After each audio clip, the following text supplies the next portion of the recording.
साली आमच्या तुळशी हॉस्पिटलचा सुरुवात झाली. एक आधी संयुक्त होईल की आमच्या हॉस्पिटलचा तुम्हाला मी थोडक्यात परिचय करून देऊ. 94 साली याच गोदाकाठी आयुर्वेद हॉस्पिटलमध्ये आमच्या हॉस्पिटलची सुरुवात झाली आणि आजपर्यंत 75,000पेक्षा अधिक शस्त्रक्रिया आमच्या हॉस्पिटलने निशुल्क गरजू रुग्णांच्या निशुल्क नेत्र शस्त्रक्रिया केलेल्या आहेत.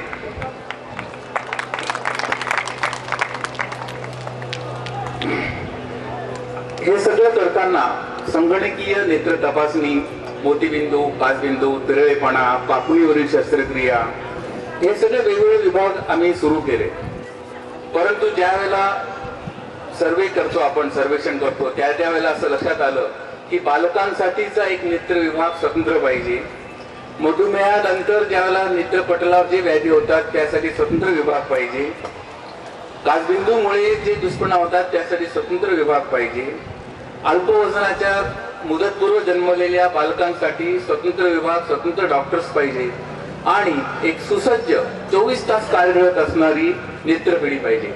हे ज्यावेळेला आम्ही ताडलं आणि जाणलं त्यावेळेला हे सगळे विभाग आम्ही येत्या गेल्या 2 वर्षापासून स्वतंत्रपणे सुरू केलेले आहेत आणि तुम्हाला सांगायला मला आनंद वाटतो की आमच्याकडे 24 तासाची नेत्रपिढी आज कार्यरत आहे आणि नाशिकमध्ये, उत्तर महाराष्ट्रामध्ये आमच्या नेत्रपिढीचं सर्वात सुंदर कार्य म्हणून नुकताच गौरव झालेला आहे.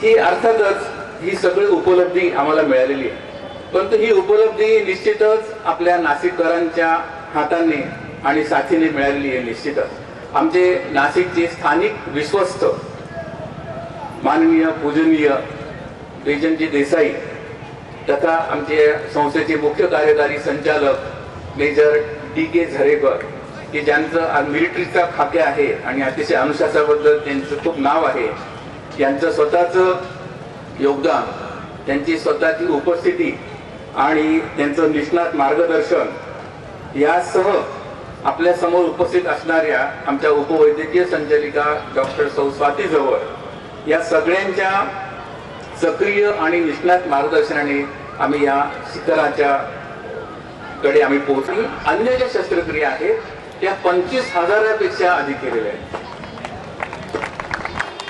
म्हणजे मी गमतीने म्हणतो की आपल्या नाशिकचे लहाने तात्याराव लहाने, तर ह्या अशा लहान मूर्ती पण महान मूर्ती स्वाती जवळचं आज आपल्याला इथे मार्गदर्शन मिळणार आहे.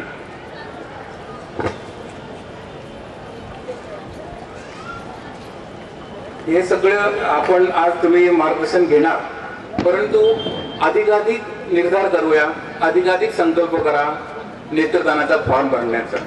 हे नेत्रदानाचे फॉर्म आम्ही या ठिकाणी उपलब्ध करून ठेवलेले आहेत. तुम्हाला त्या पुस्तकात एक ओळखपत्र पण मिळेल आणि ते ओळखपत्राचे 2 कॉपीज मिळतील की जी एक दात्याजवळ असते कायमची आणि आपल्या घरामध्ये आपल्या आप्ताजवळ पण एक कॉपी राहणार आहे आणि तुमच्या संकल्पपत्राची कॉपी आमच्याकडे असणार आहे. तर ह्या सगळ्या गोष्टीला तुमच्याकडून साथ मिळेल अशी मी अपेक्षा करतो. तुम्ही समोर एक गोंडस असं एक बाळ बघता आहात, त्याचे सुंदर गोंडस डोळे तुम्हाला दिसत आहात. थोडी कल्पना करून पहा की हेच गोंडस डोळे विश्वच बघू नाही शकलं तर काय होईल.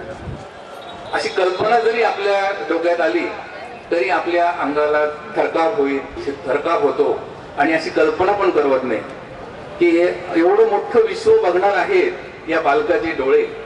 परंतु दुर्दैवाने हेच पार पटलावर जर फूल पडलं तर काय होणार आहे ही कल्पना करवत नाही. तर आज आपल्याला ह्याचबद्दल सगळी माहिती घ्यायची, नेत्रदानाची माहिती घ्यायची. तुम्हाला सांगतो की दक्षिणेकडे खास करून श्रीलंकेमध्ये नेत्रदानाचं अतिशय व्यापक प्रमाण आहे.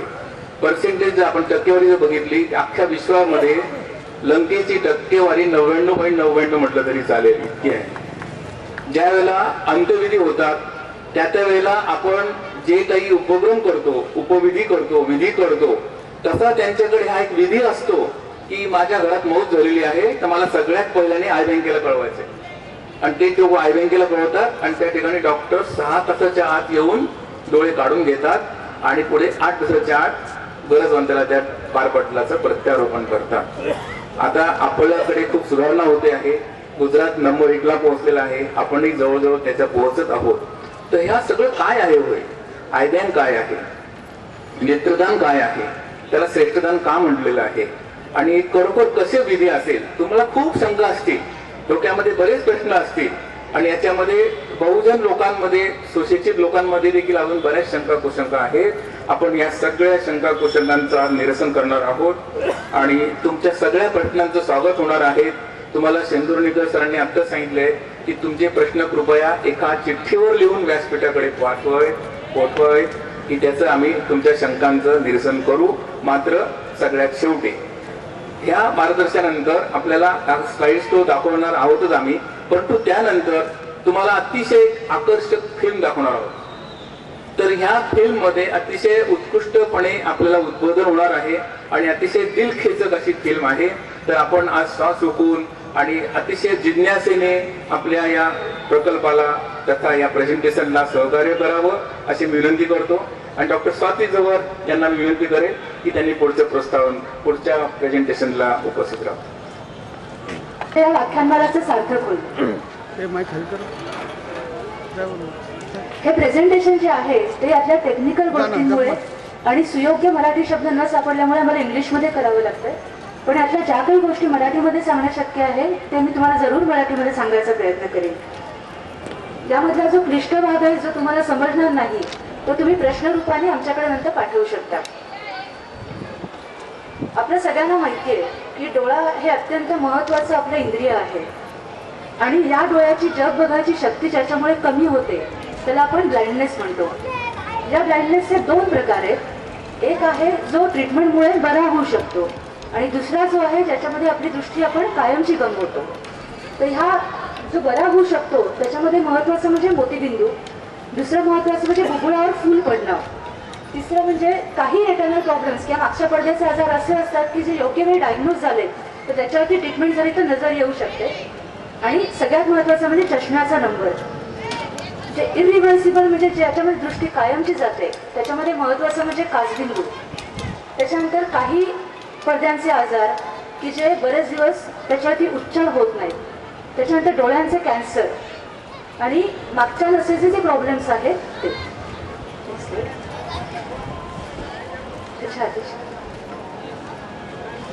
जगामध्ये आज आपण सगळ्या या आजारांचं जर प्रमाण बघितलं तर सगळ्यात महत्वाचं जे ब्लाइंडनेसचं कारण आहे ते म्हणजे मोतीबिंदू. याचं पर्सेंटेज 47.8% एवढं मोठं आहे. आणि तिसऱ्या नंबरवर जे आहे ते बुबुळांचे आजार. आज जर आपण विचार केला तर जागतिक आरोग्य संघटनेच्या आकडेवारीनुसार आज जगामध्ये 45 दशलक्ष लोकांना बायलॅटरल ब्लाइंडनेस म्हणजे ज्यांचे दोन्ही डोळे आंधळे आहेत असे लोक आहेत. त्याच्यापैकी 6 ते 8 दशलक्ष लोक हे बुबुळाच्या आजारामुळे आंधळे आहेत. इंडियामध्ये हेच प्रमाण जवळजवळ 1 दशलक्ष इतकं आहे की ज्याच्यामध्ये दोन्ही डोळ्यांना त्यांना पडद्याचा प्रॉब्लेम आहे आणि जवळजवळ 6.8 मिलियन दशलक्ष लोकांना दोन्ही डोळ्यांना कॉर्नियाचा प्रॉब्लेम आहे. पण त्यातल्या एका डोळ्याची नजर जरा बरी आहे त्याच्यामुळे ते लोक बघू शकतात.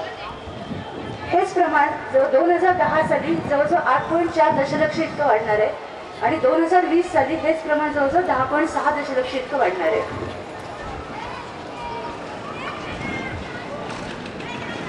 याच्यामध्ये पडद्याचा जो आजार आहे त्याच्यामध्ये बरं होण्याचं प्रमाण जवळजवळ 4.6 म्हणजे 4.6 दशलक्ष इतकं आहे.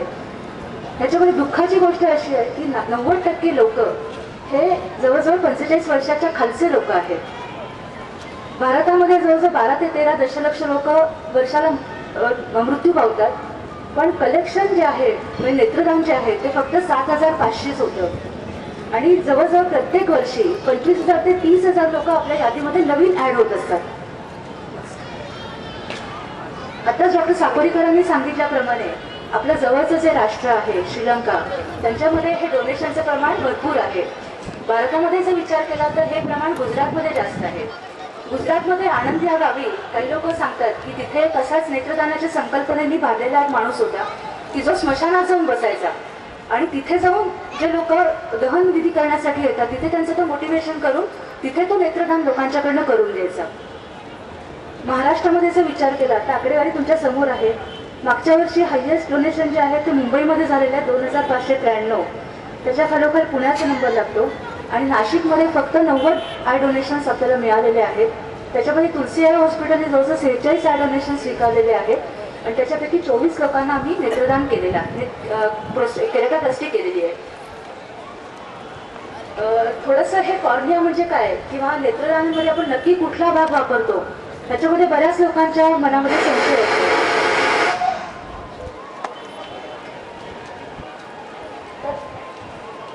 ही जी स्लाइड आहे त्याच्यामध्ये वरचा पोर्शन जो आहे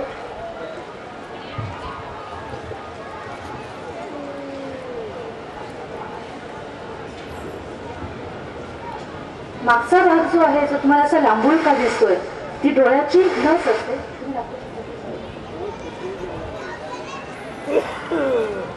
जी बाहेर येणारी संदेश आपल्या मेंदूपर्यंत पोहोचवते. त्याच्या पुढे जी आहे ती रेटिना किंवा मागचा पडदा. त्याच्या पुढे जो पांढरा भाग तुम्हाला दिसतोय त्याला आपण मोतीबिंदू म्हणतो आणि त्याच्या पुढे जो डोम शेप जो प्रकार आहे त्याला आपण कॉर्निया म्हणतो.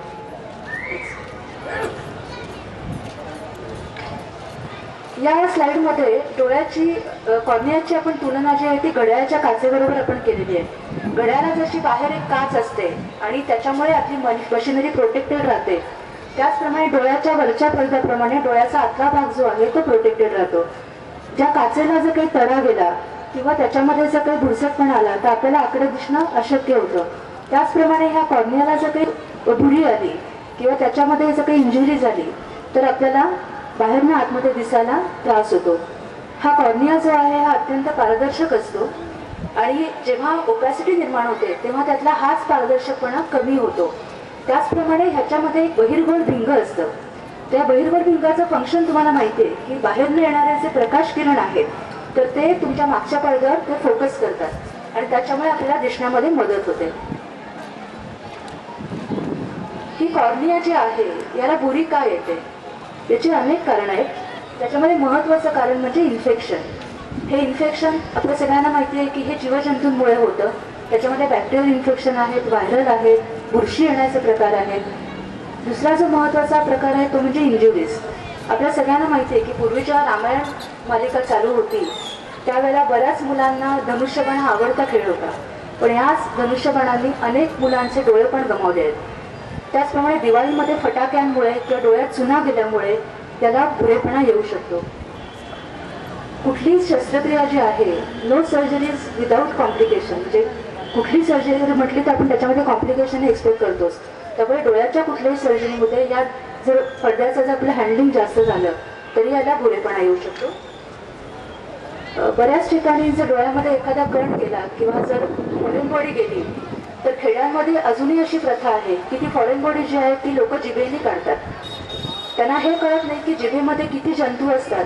फॉरेन बॉडी तिथे गेल्यामुळे ऑलरेडी तिथे जखम झालेली असते आणि त्या जखमेमध्ये हे जंतू बसून तिथे इन्फेक्शन व्हायला चान्स मिळतो.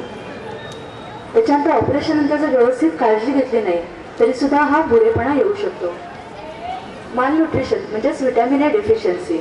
लहान मुलांमध्ये व्हिटॅमिन ए डेफिशियन्सीमुळे डोळ्याला येणारा भुरेपणा हे फार महत्त्वाचं कारण आहे. आणि काही वेळेला जन्मताच मूल हे डोळ्यावरती ओपॅसिटी घेऊन जन्माला येतं तर हे काही वेळेला हेरिडिटरी पण असू शकतं म्हणजे जन्मजात दोष असू शकतो किंवा त्याला आपण कंजेनायटल ऑप्टिकल ॲट्रोफी असं पण म्हणतो. आता हा भुरेपणा जो आहे हा आपल्याला काढण्याचा भाग आहे तर त्याच्यासाठी जी सर्जरी केली जाते त्याला आपण कॉर्नियल ग्राफ्टिंग किंवा केराटोप्लास्टी म्हणतो. या केराटोप्लास्टीमध्ये आपण जो डिसीज्ड कॉर्निया आहे जो खराब झालेला कॉर्निया आहे तो बदलून तिथे आपल्याला जो डोनेशन मिळालेला कॉर्निया आहे तो बसवतो. याचे वेगवेगळे प्रकार आहेत. त्याच्यामध्ये महत्त्वाचा प्रकार म्हणजे ऑप्टिकल केराटोप्लास्टी. ऑप्टिकल केराटोप्लास्टी म्हणजे डोळ्यामध्ये एखादा कण गेला, डोळ्याला भुरी आली, त्याच्यापुढे डोळ्याला काहीच प्रॉब्लेम नाही आहे, तशामध्ये जर आपण हा पोर्शन बदलून जर दुसरा बसवला तर नजर याचं प्रमाण खूप चांगलं असतं. त्याच्यामध्ये दोन प्रकार आहेत. एक तर लॅमेलर म्हणजे डोळ्यात जो पडदा आपण म्हणतो जे बुबुळ म्हणतो त्याच्यासोबत लेयर्स असतात. जेव्हा आपण पूर्ण कॉर्निया बदलतो तेव्हा त्याला पेनिट्रेटिंग ग्राफ्टिंग असं म्हणतात. जेव्हा त्यातला आपण काही भाग बदलतो तेव्हा त्याला लॅमेलर ग्राफ्टिंग असं म्हणतात. दुसरं जे आहे ते टेक्टॉनिक. बरेचदा काय होतं, डोळ्याला अल्सर होतो आणि त्याच्यामुळे डोळ्याचा काही पोर्शन हा वीक होतो. तो वीक झालेला पोर्शन थोडा पुढे येतो आणि तो कुठल्याही क्षणी फुटण्याची शक्यता असते. तर हा भाग फुटू नये ह्याच्यासाठी जे ग्राफ्टिंग करतात त्याला आपण टेक्टॉनिक ग्राफ्टिंग असं म्हणतो. थेरापिटिक म्हणजे बरेचसे पेशंट आमच्याकडे जे खेड्यापाड्यातनं येतात त्यांना इन्फेक्शन झालेलं असतं. तर हे इन्फेक्शन बऱ्याच औषधांना दाद देत नाही. अशा वेळेला तो इन्फेक्टिव्ह फोकस काढून टाकून तिथे आपल्याला चांगला कॉर्निया बसवणं भाग असतं. हे ऑपरेशन जे आहे हे नजर येण्यासाठी न करता फक्त आपण डोळा वाचवण्यासाठी करतो. त्याला आपण थेरापिटिक ग्राफ्टिंग असं म्हणतो. आणि काही लोकांच्या मध्ये एस्पेशली लग्नाच्या वयाच्या मुलींमध्ये जर डोळ्याला पांढरेपणा असेल तर त्यांची डिमांड असते की हा पांढरेपणा आम्हाला काही करून काढून द्या. तर अशा वेळेला आपण प्रश्न आपण नंतर घेणार आहे. प्रश्न नंतर घेणार आहे. तर याला आपण कॉस्मेटिक ग्राफ्टिंग असं म्हणतो. जेव्हा डोळे आम्हाला मिळतात तेव्हा ते बऱ्याच प्रोसिजर्स मधनं जातात. कारण आमची जी पद्धत आहे त्याच्यावरती म्हणजे पूर्ण डोळा काढून आणतो. पूर्ण डोळा काढून त्याचं असेप्टिक प्रिकॉशन्समध्ये आम्ही त्याचा कॉर्निया काढून घेतो. नंतर ह्या कॉर्नियाचा वेगवेगळ्या मशिनरीमधनं तपासणी होते. त्याच्यामध्ये सगळ्यात महत्त्वाची तपासणी म्हणजे स्पेक्युलर मायक्रोस्कोपी, ज्याच्यामध्ये कॉर्नियाची आतली लेअर जी असते ज्याला आपण एंडोथेलियम म्हणतो त्याचा काउंट आपण मोजतो. त्याच्यानंतर स्लिट लॅम्प तपासणी जी आपण करतो त्याच्यामध्ये डोळ्याचा सरफेस जो आहे, कॉर्नियाचा सरफेस जो आहे तो चांगला आहे की नाही, त्याला काही ऑलरेडी त्याचं पाण्याचं प्रमाण कमी झाल्यामुळे काही फोल्ड्स पडलेत का, त्याला हेज आहे का, म्हणजे त्याला ऑलरेडी बुरेपणा आलेला आहे का, किंवा त्याच्यावरती काही कॉर्नियल ओपॅसिटीज ऑलरेडी आहेत का, हे सगळं आपण तपासणी करून घेतो. एंडोथेलियल सेल काउंट जर तुम्हाला मी म्हटलं, हे काउंट जर 2000 ते 2500 पर क्युबिक मिलीमीटरचा असेल तो हा कॉर्निया हा ग्राफ्टिंगसाठी अतिशय सुयोग्य असा मानला जातो. सगळी प्रिकॉशन्स घेऊन सुद्धा results are not in our hands. जर ऑप्टिकल केराटोप्लास्टी आपण जर केली तर रिझल्ट्स हे अतिशय चांगले मिळतात. ज्या वेळेला आपण थेरापिटिक केराटोप्लास्टी करतो ऑलरेडी तिथे फोकस ऑफ इन्फेक्शन असतो, अशा वेळेला फेल्युअरचे चान्सेस हे नेहमी जास्त असतात.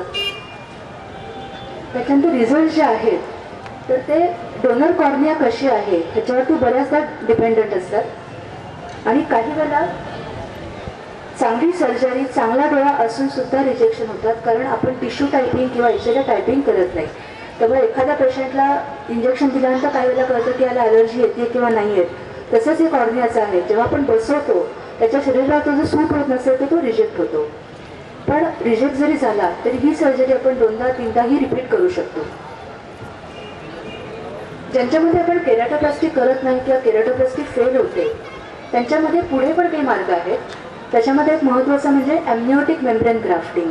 त्याच्यामध्ये लहान मूल जन्माला आल्यानंतर त्याची जी नाळ असते त्यातली मेम्ब्रेन काढून आपण डोळ्यामध्ये बसवू शकतो. दुसरा जो आहे तो stem cell transplant. Stem cell म्हणजे ह्या डोळ्यातल्या बेसिक सेल आहेत ज्याच्यामधनं पुढची सगळी उत्पत्ती होते. तर ह्या बेसिक सेल काढून आपण त्याचं जर रोपण तिथे केलं तर ह्या सेल्स वाढतात आणि डोळ्याचा बुरेपणा कमी होतो. केराटोप्रोस्थेसिस किंवा कृत्रिम कॉर्निया त्याच्यामध्ये 2 प्रकार आहेत. एक तर आर्टिफिशियल ग्राफ्टिंग म्हणजे आर्टिफिशियली जो रोपण आर्टिफिशियलचा कॉर्निया तयार केला जातो तो आपण डोळ्यामध्ये बसवतो. आणि दुसरं जे आहे त्याच्यामध्ये पेशंटचा दात वापरतात. त्या पेशंटच्या दाताला आपण ड्रिल करतो, त्याला छिद्र पाडतो आणि त्याच्यामध्ये आपण भिंग बसवून त्या डोळ्यामध्ये रोपण करतो. आय डोनेशन हे जर आहे तर ह्याला कायदेशीर बाबी पण बऱ्याच आहेत. त्याच्यामध्ये महत्त्वाचे म्हणजे की डोळा हा आपण मरणोत्तरच काढू शकतो. म्हणजे जरी डॉक्टरांनी मृत्यू, ब्रेन डेथ किंवा मेंदू गेला आहे, आता तुम्ही डेट डिक्लेअर करा असं जरी असेल तरी अशा केसेसमध्ये सुद्धा आपण डोळे घेऊ शकत नाही. त्याच्यानंतर इन्युक्युलेशन किंवा डोळा काढायची प्रोसिजर जी आहे ही फक्त रजिस्टर्ड मेडिकल प्रॅक्टिशनर्सनी करायला लागते. सगळ्यात महत्त्वाची गोष्ट म्हणजे ज्याला आपण डोळे बसवतो त्यांची नावं आपल्याला कायद्याने कोणालाही सांगण्याची परवानगी नाही आहे. आणि हे सगळं जे रेग्युलेशन आहे तर हे सेंट्रल आणि स्टेट गव्हर्नमेंट आणि I bank association of India हे करत असतं. त्याच्यामध्ये I bank association of India हे जे आहे ते आपल्याला वेगवेगळे मटेरियल, ट्रेनिंग मटेरियल किंवा प्रिझर्वेटिव्ह मटेरियल हे पुरवतं. ऑर्गन ट्रान्सप्लांट ॲक्ट जो आहे तर तो इट इज पास्ड इन 1995. 1995मध्ये तो ॲक्ट अंमलात आलेला आहे. ह्याच्यामध्ये आपण डोळे जे आहेत तर ते कुठल्याही ठिकाणी मृत्यू पडलेल्या माणसाचे काढू शकतो आणि त्याच्यामध्ये डोनर कोणीही असू शकतो. It can be used for the therapeutic purpose, म्हणजे ते दिसायलाच पाहिजे अशासाठीच वापरायला पाहिजेत अशी अट नाही आहे. आणि it has to be done, म्हणजे ते डोळे काढायचं काम फक्त रजिस्टर्ड मेडिकल प्रॅक्टिशनर्स करू शकतात. आतापर्यंत आपण केराटोप्लास्टी म्हणजे काय बघितलं. आता सगळ्यात महत्त्वाचं म्हणजे इन्युक्लिएशन, म्हणजे डोळा काढायची प्रोसेस. हे इन्युक्लिएशन जे आहे ते काही वेळेला आम्हाला जिवंत माणसांमध्ये सुद्धा करायला लागतं. ज्या वेळेला डोळा अतिशय दुखत असतो आणि त्याला नजर याची सुद्धा शक्यता नसते, अशा वेळेला आम्ही हा डोळा जिवंतपणे काढतो. पण बरेचदा हा डोळा मृत्यूनंतर आपण केराटोप्लास्टीसाठी काढतो. हे इन्युक्लिएशन जे आहे हे आपण घरातही करू शकतो किंवा हॉस्पिटलमध्येही करू शकतो. बऱ्याचदा घरामध्ये आम्हाला बसलेल्या पोझिशनमध्ये सुद्धा हे डोळे काढायचं काम करायला लागलेलं आहे. एस्पेशली जैन समाजाच्या लोकांची रिक्वेस्ट असते की बसलेल्या स्थितीमध्येच तुम्हाला हा डोळा काढायला लागेल. त्याच्यामध्ये 2 प्रकार आहेत. एक तर आपण पूर्ण डोळा काढू शकतो किंवा फक्त कॉर्निया काढू शकतो. ही प्रोसिजर आपण दाखवलेली आहे.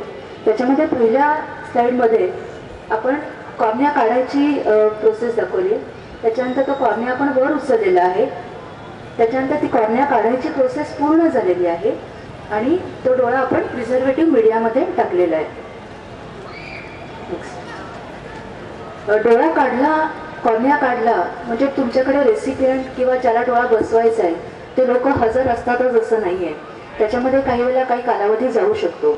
तर पूर्वीच्या काळी जेव्हा बाकी काही नव्हतं तेव्हा हा डोळा आपण फ्रीजमध्ये प्रिझर्व करायचो. फ्रीजचा डिसएडव्हान्टेज एवढाच होता की त्याच्यामध्ये डोळा फक्त 48 तास राहायचा. त्याच्यानंतर नवीन नवीन मीडिया आले, नवीन नवीन प्रिझर्वेटिव्ह झाले. त्याच्यामध्ये एक आहे म्हणजे MK मीडिया. MK म्हणजे मॅककरी कॉफमन्स मीडिया. मॅककरी आणि कॉफमन हे 2 सायंटिस्ट होते आणि त्यांच्या नावाने हे मीडिया आलेलं आहे. इंडियामध्ये बऱ्याच ठिकाणी MK मीडिया हे प्रिझर्वेटिव्ह मीडिया म्हणून वापरतात आणि त्याच्यामध्ये डोळा जवळजवळ 7 दिवस राहू शकतो. पुढचं जे आहे ते ऑप्टिसॉल. बऱ्याचशा युरोपियन कंट्रीमध्ये हा डोळा 21 दिवस ऑप्टिसॉलमध्ये प्रिझर्व करतात. आणि पुढचं जे आहे ज्याच्यामध्ये अजून जास्त दिवस डोळा राहू शकतो ते म्हणजे organ tissue culture. He I बँकेची ॲक्टिव्हिटी जी आहे तर ती 3 प्रकारामध्ये आपण डिवाइड केलेली आहे. त्याच्यामध्ये एक म्हणजे कलेक्शन सेंटर, की जिथे फक्त डोळे जमा करायची पेढी असते. त्याचं पुढचं प्रोसेसिंग किंवा डोळा बसवण्याची प्रक्रिया तिथे होऊ शकत नाही. दुसरे जे आहे ते टिश्यू प्रोसेसिंग. टिश्यू प्रोसेसिंग म्हणजे कॉर्निया कट करून त्याला प्रिझर्वेटिव्ह मीडियामध्ये टाकून तो प्रिझर्व करणं. तर याच्यामध्ये ज्यांच्याकडे ही 2 फंक्शन असतात म्हणजे कलेक्शन आणि टिश्यू प्रोसेसिंग, ते लोक मग बाहेरच्या हॉस्पिटल्सना कॉन्टॅक्ट करून त्यांच्याकडे जे कोणी पेशंट असतील त्यांच्यासाठी डोळे पाठवायची व्यवस्था करतात. आणि तिसरं जे आहे ते ग्राफ्टिंग. तुलसी हॉस्पिटलमध्ये लकीली आपल्याला या 3 प्रोसिजर आपण करू शकतो. आय बँकेचं महत्त्वाचं काम जे आहे तर ती ज्या फॅसिलिटी जी आहे ती 24 तास आणि पूर्ण वर्षभर सगळ्यांसाठी अवेलेबल पाहिजे. त्याच्यासाठी तुमचे एक मोबाईल व्हॅन, एक डॉक्टर हा कायम तयार पाहिजे. आमच्याकडे आम्ही जे डोनेशन मिळतात तर ते आपण कॉर्नियल ट्रान्सप्लांटसाठी, रिसर्चसाठी आणि एज्युकेशनसाठी पण वापरतो. आणि आमच्याकडनं आम्ही मॅक्झिमम प्रिकॉशन घेऊन हे सगळं करायचा प्रयत्न करतो. नेक्स्ट. आता सगळ्यात महत्त्वाचं म्हणजे who can be eye donors, म्हणजे डोळे नेत्रदान कोण करू शकतं. तर नेत्रदान जे आहे हे 0 ते 100 वयापर्यंत कोणीही करू शकतं. त्याच्यासाठी कुठलंही एज लिमिट नाही आहे, कुठल्याही धर्माचं जातीचं बंधन नाही आहे. जे कॉर्निया आम्ही घेतो पण ते आम्ही वापरू शकत नाही. त्याच्यामध्ये महत्त्वाची कारणं आहेत की एकदम मृत्यू जो आहे त्याचं कारणच आपल्याला माहीत नाही आहे.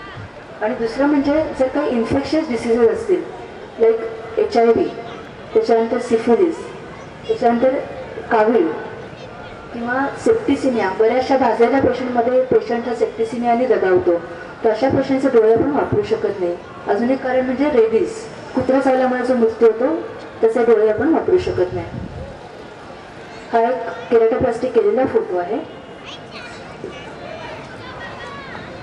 बऱ्याच लोकांना असं वाटतं की आपण फोन केला आहे, आता हे लोक कधी येत आहेत किंवा काय येत आहेत, किंवा डोळे तर आपण दिलेत त्यामुळे बॉडीची थोडी हेळसांड झाली आहे. तर ॲक्च्युली आम्ही जेव्हा डोळे काढून घेतो तेव्हा त्याच्यामध्ये एक तर आर्टिफिशियल आयबॉल टाकतो किंवा डोळ्याच्या पापण्या ज्या आहेत त्या आतमध्ये कापूस टाकून व्यवस्थित शिवून घेतो. त्यामुळे बाहेरून बघणाऱ्या कोणालाही कळत नाही की ह्याचा डोळा काढलेला आहे. आणि आत्ता आपण सांगितल्याप्रमाणे पूर्ण डोळा हा आपण कधीच नेत्रदान किंवा ग्राफ्टिंगसाठी वापरत नाही. त्याचा फक्त कॉर्निया हा जो पोर्शन आहे तोच फक्त वापरला जातो. आय डोनेशन करताना तुम्ही काय काय करायला पाहिजे? एकतर सगळ्यात जवळची जी आय बँक आहे त्याला तुम्ही फोन करा, कारण नेत्रदान जे आहे हे 6 तासाच्या आत घेणं गरजेचं आहे. त्याच्यानंतर पेशंटचे दोन्ही डोळे बंद करून ठेवा, त्याच्यावर गार पाण्याच्या पट्ट्या ठेवा.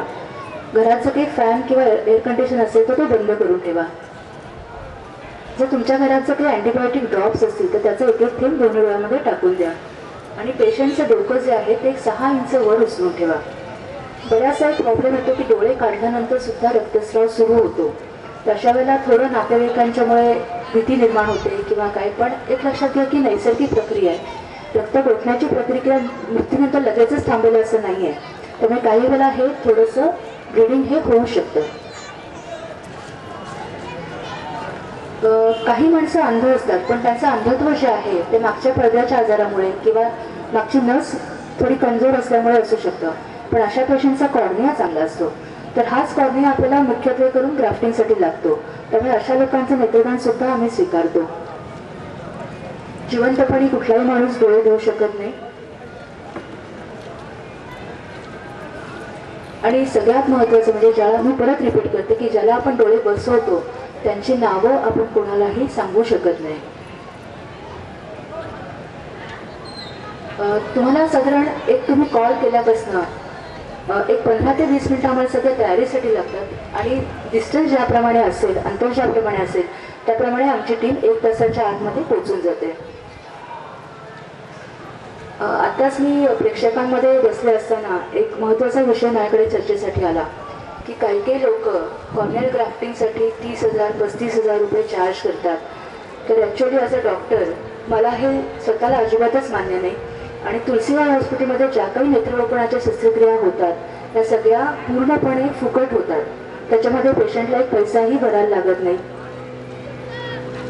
तर आपण आता बघितलं की डोळे जे आहेत हे मृत्यूनंतर सुद्धा बघू शकतात. हेच डोळे कोणाच्या तरी जीवनामध्ये प्रकाश आणू शकतात. आणि हे सगळ्यात महत्त्वाचं आणि श्रेष्ठ दान आहे. स्वामी समर्थांनी म्हटलेलं आहे, मरावे परी कीर्तिरूपी उरावे. त्याचप्रमाणे मला तुम्हाला सांगायचं वाटतं, मरावे परी नेत्ररूपी उरावे. थँक्यू. क्यों नहीं करते जो हमने किया? अपनी आंखें किसी के नाम कर दी, जिससे उनकी आंखें भी देख सकें वो सब, जिसे वो सिर्फ आवाज से पहचानते हैं. लिखिए अमिताभ बच्चन को या जय बच्चन को, care of the I bank association of India, post box number 1403, Hyderabad 500028. आपकी आंखें किसी के जीवन में उजाला ला सकती.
वार्डन काका, रंग कितने रंग के होते हैं? लाल, नीला, पीला, हरा। हरा कैसा होता है? अब कैसे? ये जीवन सी आंखें हैं, दुनिया की सबसे खूबसूरत नाइट। मुझे कैंपस में आपसे तरह तरह के सवाल पूछे जाते हैं, जैसे जाते वक्त इस दुनिया को क्या देकर जाएंगे आप? मैं अपनी आंखें आई बैंक को दे जाऊंगी, जिससे कोई खूबसूरत दुनिया कैसे देख सकूं दुनिया जाने के बाद। आप चाहेंगे तो कोई फिर से देख सकेगा।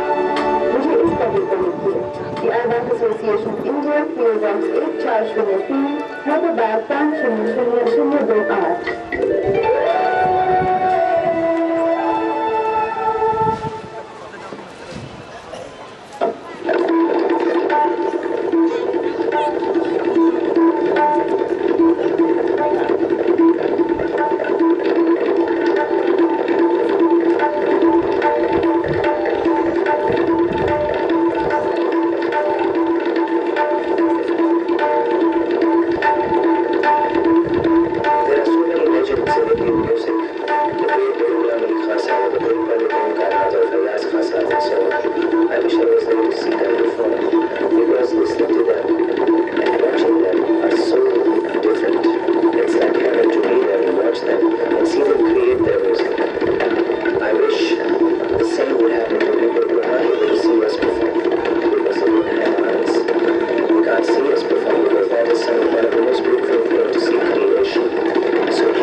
नेत्रदान करने की सुविधा मनुष्य को प्राप्त है।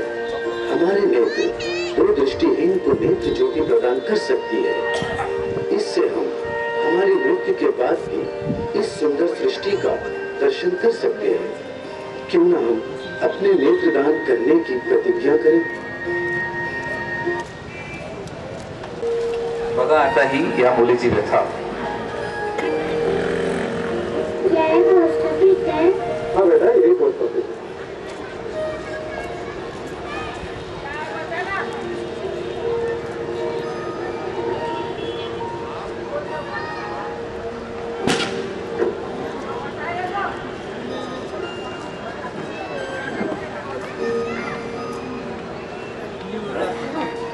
एक पोस्टकार्ड देना।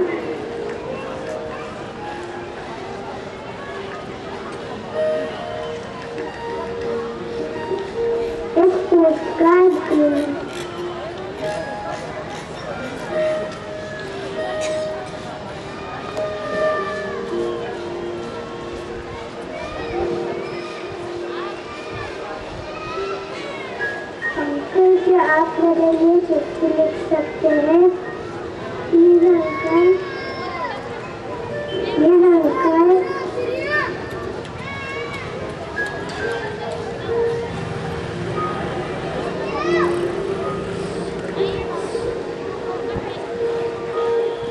अंकल, क्या आप मेरे लिए चिट्ठी लिख सकते हैं?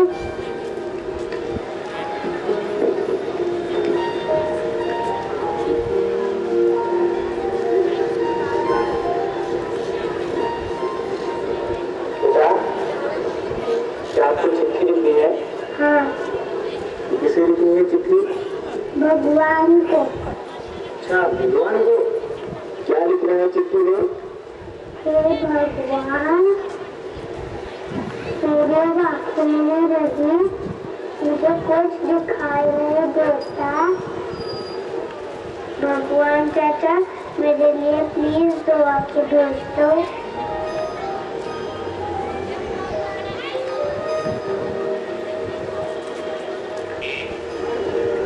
चिट्ठी तो हो गई, अब इसे भगवान के पास भेजना होगा। तो भगवान का पता मालूम है? मुझे नहीं मालूम, आपसे लिख दीजिए। ठीक है, मैं ही ढूंढता हूँ।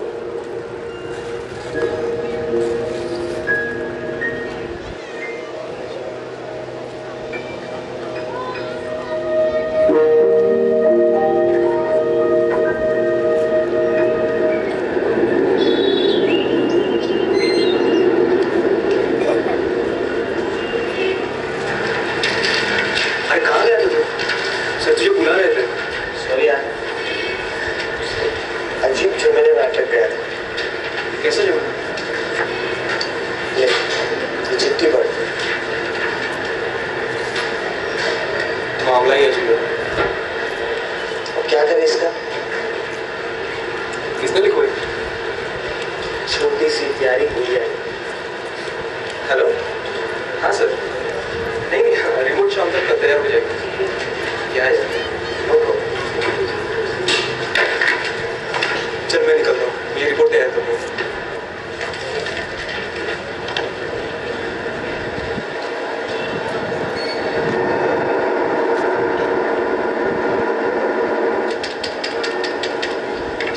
सर ने कहा हम ये चिट्ठी छपवाएंगे और एडिटर्स नोट के साथ छपवाएंगे।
अपने बहुत के भगवान से पूछ कर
वरना कई बार जरूरतमंद लोगों को ढूंढना भी मुश्किल काम होता है। क्या हम उस नेत्रदाता के रिश्तेदारों को मिल सकते हैं जिन्होंने इस बच्ची को नई रोशनी दी है? I am sorry, that has to be really confidential. नेत्रदाता का नाम हमें गुप्त रखना पड़ता है, हाँ, लेकिन हम आपका शुक्रिया उन तक जरूर पहुंचाएंगे। थैंक्स मैडम, हम नेत्रदान के बारे में हमारे अखबार में जरूर लिख सकते हैं। हाँ, ये अच्छा रहेगा, क्योंकि अभी भी लोगों में नेत्रदान के बारे में ज्यादा जानकारी नहीं है। इस बात का प्रसार होना जरूरी है, क्योंकि जितनी जल्दी लोग नेत्रदान की अहमियत समझेंगे, दृष्टिहीनों को दृष्टि मिलना उतना ही जल्दी संभव होगा। कैसे हो प्रिया? दर्द हुआ? अब मैं ये पट्टी निकाल रही हूँ, ठीक है? थोड़ा सा दर्द होगा।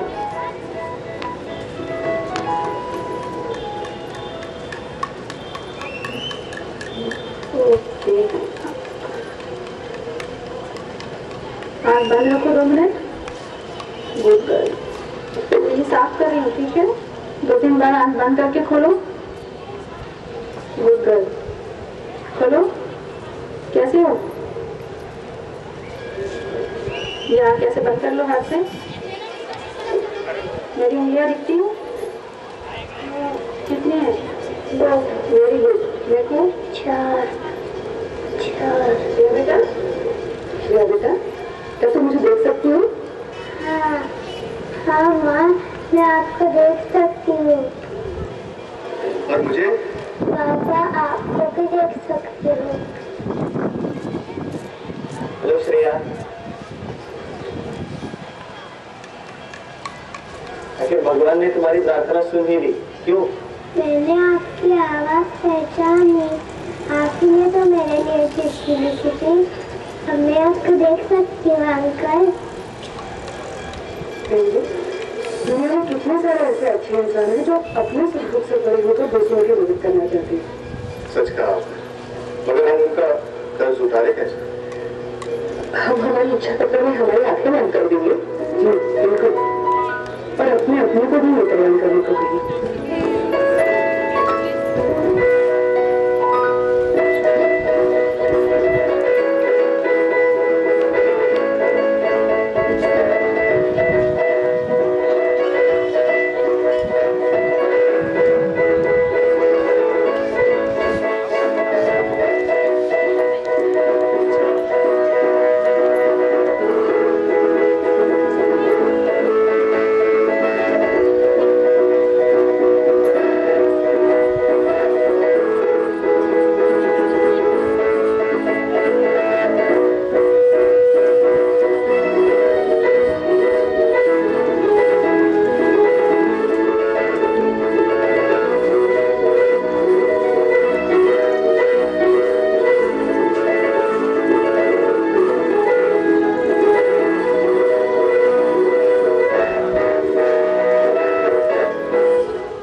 डोळे आहेत हे समजा 6 तासाच्या आत माझ्या वारसांनी, माझ्या पत्नीने, माझ्या मुलांनी जर बँकेमध्ये कळवलंच नाही, आय बँकेला अर्थात पैशाच्या बँकेला नाही, जर आय बँकेला कळवलंच नाही तर उपयोग होणार आहे का?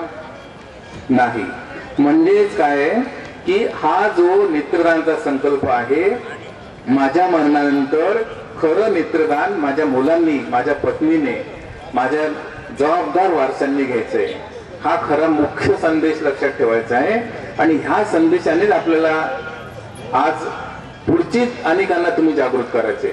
तुम्ही 1000 लोक आमच्या संदेशाने जागृत झालेला आहात, परंतु तुमच्या 1000तून 1,00,000 लोकांपर्यंत तुमच्या मुखातून हा संदेश जाऊ द्या आणि घराघरातून ह्या नेत्रदानाची जागृती पसरू द्या आणि अधिकाधिक अंधत्व दूर होऊ द्या. तुम्ही आकडेवारी बघितली, किती भीषण आकडेवारी आहे. आपण सगळ्यांनी खरोखर म्हणजे पेटायला पाहिजे. शेजारी देखील कुठे मौत झाली तरी आपण तेवढं काम करू शकतो की काका तुम्ही हा निर्णय घेऊ शकता, मावशी तुम्ही हा निर्णय घेऊ शकता, आपण बँकेला कळवूया. मात्र हे सगळं करताना उत्स्फूर्तपणे करा. आणि लक्षात ठेवा, यामध्ये कोणी व्यवसाय करू शकत नाही, याच्यामध्ये कोणाचंही कमिशन नसतं, याच्यामध्ये कट प्रॅक्टिस नसते, या ठिकाणी कोणालाही मानधन द्यायचं नसतं. या सगळ्या क्रिया निशुल्क होत असतात. देणाऱ्यालाही पैसा पडत नाही आणि घेणाऱ्यालाही पैसा द्यावा लागत नाही. ज्याचं ऑपरेशन करून घ्यायचं आहे, नंतर ज्याला डोळ्याचं प्रत्यारोपण करायचं आहे, त्यालाही एकही पैसा पडत नसतो आणि नेत्रदान जो करतो त्याच्याकडूनही कोणी पैसा घ्यायचा नसतो. या सगळ्या गोष्टी नीट लक्षात घ्या आणि अधिकाधिक संख्येने फॉर्म भरा. आमच्याकडे काही प्रश्न आलेले आहेत तर त्या प्रश्नांचं उकेल मॅडम पण करतील. पुन्हा काही प्रश्न इथे पाठवा. तुमचं स्वागतच आहे.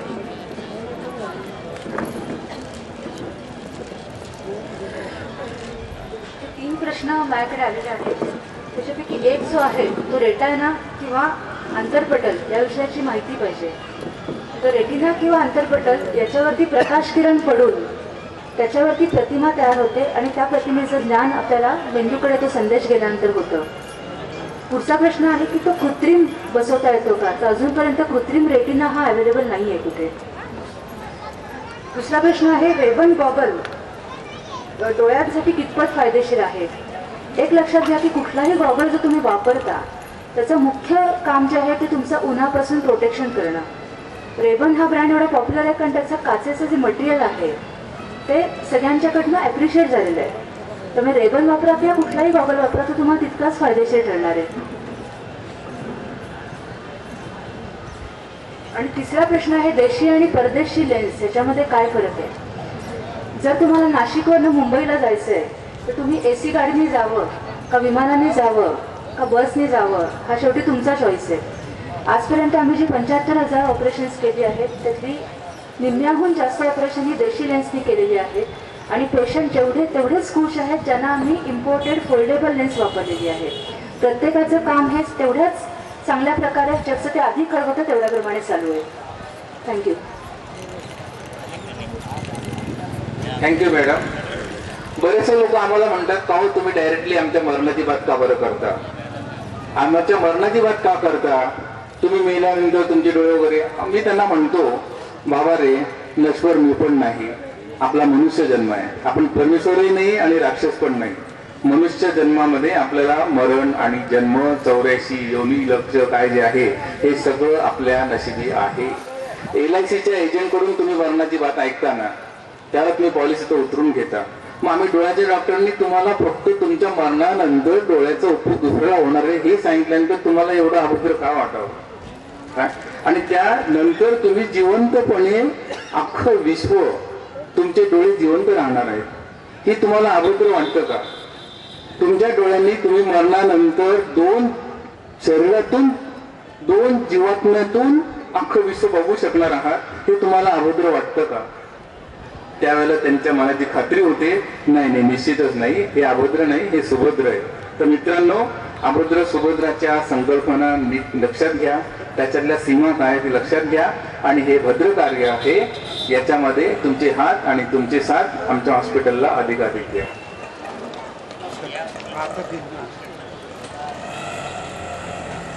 काचबिंदूची माहिती. ओके, ठीक आहे. काचबिंदूची माहिती जरी आजच्या विषयाची नसली तरी तो एक नेत्र शाखेतला एक विषय आहे. म्हणजे काचबिंदू हा आजार आहे. तुम्ही जर म्हणत असाल की काचबिंदू झाल्यानंतर हे डोळे चालणार आहेत का? काही प्रश्न असे असतात की माझ्या बायकोला खूप मोठा नंबर आहे, 20-20 नंबर आहे, तर मला नेत्रदानाचा कोणाचं पटल लावलं तर तो नंबर निघून जाईल का? माझी बिन चष्म्याची बायको होईल का? काय? अजिबात नाही. हा विषयच वेगळा आहे. हा विषय वेगळा आहे. हा काचबिंदूचा आजार आहे. आणि काचबिंदूचा आजार म्हणजे आपल्या डोळ्याचा जे ताण जो असतो, देवाने आपल्याला जसा बाहेरचा प्रेशर दिलेला आहे तसं आतून पण प्रेशर ठेवावं लागतं. ती वस्तू जागेवर राहावी लागते.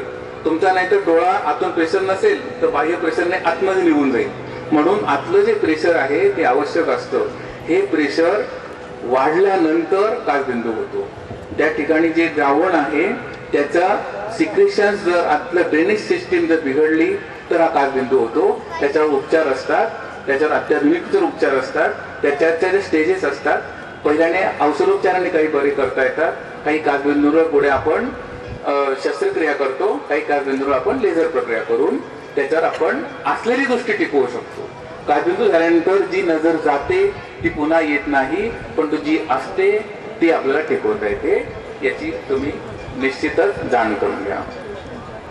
फिट मिरगी आल्यानंतर ती व्यक्ती डोळे नको तसे फिरवतो. मेंदूशी संबंध कशा प्रकारे असतो? तुमचे प्रश्न बरेचसे नेत्र शाखेच्या बद्दल येतात. नेत्रदान, आय बँक याबद्दल अजूनही प्रश्न येऊन नाही राहिले. असे प्रश्न आले तर मला अख्खी नेत्र शाखा इथे सुरू करावी लागेल आणि बरेचसे नेत्रशाखेबद्दल, नेत्राच्या रोगांबद्दल तुम्हाला माहिती देण्यामध्ये बराचसा तालापळ होईल. तरी पण मी तुम्हाला थोडक्यात सांगतो की फिट मिरगी आल्यानंतर ती व्यक्ती डोळे नको तसे फिरवतो. मेंदूशी संबंध कशा प्रकारे असतो? एक लक्षात घ्या, मेंदू हा आपल्या प्रत्येक ज्ञानेंद्रियाचं मुख्य केंद्र आहे. आपण डोळ्याने बघतो हे विसरा तुम्ही. डोळा हे साधन आहे. डोळ्याचं मुख्य जे दृष्टी केंद्र आहे ते मेंदूमध्ये आहे. ज्या वेळेला अशा पद्धतीने डोळे फिरवले जातात त्यावेळेला इंद्रिय म्हणजे हे ज्ञानेंद्रिय आणि मेंदू याच्यातलं संतुलन बिघडतं आणि तेव्हा स्नायूंचा समन्वय चुकीचा होऊन नको त्या ठिकाणी नको तिथे भलतीकडे डोळे त्यावेळेला फिरवले जातात. तुमचा हैदराबादचा पत्ता पाहिजे. तुमचा हैदराबादचा पत्ता म्हणजे मला कळलं नाही, माझा हैदराबादचा पत्ता नाहीच आहे, माझा नाशिकचाच पत्ता आहे. पण हैदराबादच्या संस्थेचा पत्ता पाहिजे का? प्रश्न असा आहे की तुमचा हैदराबादचा पत्ता पाहिजे. अच्छा, हैदराबादच्या संस्थेचा पत्ता पाहिजे. Okay okay. हैदराबादच्या संस्थेचा पत्ता लिहून घ्या. LV Prasad I institute, Hyderabad. जागतिक लेवलची संस्था आहे, त्यामुळे त्याचं काही गल्ली बिल्ली काही मागत नका बसू. डोळ्याच्या बंजारा हिल्स तरी पण घ्या. Banjara hills, LV Prasad I institute, Banjara hill, Hyderabad. डोळ्याच्या माहिती संबंधी पुस्तिका आपल्यापाशी उपलब्ध आहे का? आमच्याकडे पुस्तकांचं भांडार आहे. आम्ही स्वतः पण तुमच्यासाठी उपस्थित आहोत. 24 तास आम्ही ट्रेसेबल आहोत. तुम्हाला संदर्भ जेव्हा पाहिजे तेव्हा तुम्ही आम्हाला फोनवरही प्रश्न विचारू शकता. फोन नंबर लिहून घ्या. 2411039 2411039 9422 49913 9422 49913 9890184245 9890184245 हे 2 फोन नंबर असे आहेत. आणि हे 2 फोन नंबर, हे 2 फोन ज्यांचे आहेत ते लोक असे आहेत की त्यांनी तुळशीया हॉस्पिटलला 24 तास बांधून घेतलंय. त्यामुळे तुमच्या प्रश्नांची उकल पुस्तकांपेक्षा देखील तुम्हाला लाईव्ह मिळेल.